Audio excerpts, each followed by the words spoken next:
L'histoire des langues artificielles est fascinante et emblématique de l'évolution de notre compréhension de la communication et de la culture. Depuis l'aube de l'humanité, le langage joue un rôle central dans nos sociétés, tant pour exprimer des idées que pour établir des relations. Ce besoin a conduit à l'émergence de langues construites, témoignant d'une diversité et d'une créativité admirables. Les premières tentatives de création d'un langage artificiel remontent à l'Antiquité. Parmi elles figure celle du moine bénédictin italien Petrus Ramus, qui cherchait à simplifier la grammaire latine. Ces idées novatrices ont ouvert la voie aux langues artificielles au XIXe siècle. Un jalon majeur est l'émergence de l'espéranto, créé par Ludwig Zamenhof en 1887. Zamenhof voyait la langue comme un outil de paix et d'unité mondiale. L'espéranto, avec sa structure grammaticale régulière et son vocabulaire européen, a été conçu pour être facile à apprendre. Il est parlé par environ 2 millions de personnes, illustrant l'impact des langues construites sur les mouvements sociaux. Avec la décolonisation et la montée du multiculturalisme au XXe siècle, l'intérêt pour les langues construites s'est intensifié. Des langues comme le Klingon, issu de l'univers de Star Trek, ou le Dothraki et le Haut-Valyrien, conçus pour la série Game of Thrones, incarnent une immersion dans des mondes fictifs. Elles montrent comment des créations linguistiques peuvent transcender leur origine pour devenir des éléments de culture vivante. Certaines langues construites, comme le Lojeban, ont un objectif scientifique. Elles visent à exprimer des idées complexes sans ambiguïté, ce qui est utile pour tester la compréhension des machines. Le Lojeban, basé sur la logique formelle, fonctionne à la fois comme un outil linguistique et comme un moyen d'explorer l'intelligence artificielle.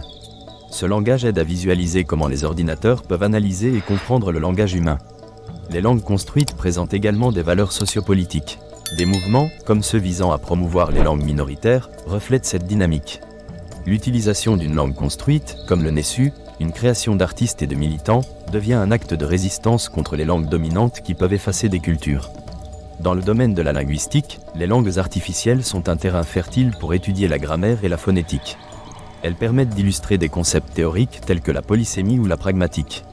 Les linguistes peuvent mieux comprendre les mécanismes d'acquisition des langues naturelles et leur traitement cognitif en observant comment les locuteurs s'approprient des langues construites. La popularité des langues artificielles témoigne de notre recherche d'identité. À une époque où la mondialisation est omniprésente, beaucoup voient dans l'apprentissage d'une langue construite une façon de s'exprimer. Créer ou apprendre une langue artificielle ouvre des possibilités nouvelles et enrichissantes. Ces langues jouent également un rôle dans l'éducation. Dans certains programmes scolaires, des langues comme l'espéranto ou le Klingon sont enseignées, inspirant une nouvelle génération. Ces initiatives cultivent des compétences linguistiques ainsi que des valeurs d'ouverture d'esprit et d'empathie, tout en stimulant l'imagination des étudiants. L'avenir des langues artificielles est prometteur et complexe. Avec l'avancée des technologies de traduction, ces langues pourraient jouer un rôle clé dans les interactions humaines. L'intelligence artificielle pourrait en tirer parti pour mieux comprendre le langage humain. Enfin, l'histoire des langues artificielles nous rappelle que le langage est un outil vivant, en perpétuelle évolution. Les langues construites, qu'elles soient idéologiques, culturelles ou pratiques, reflètent notre capacité à innover et à nous adapter. Elles invitent à réfléchir sur les liens qui unissent les gens et sur l'identité culturelle. Cela montre que le langage est davantage qu'un simple moyen d'échange, mais un véritable vecteur d'appartenance.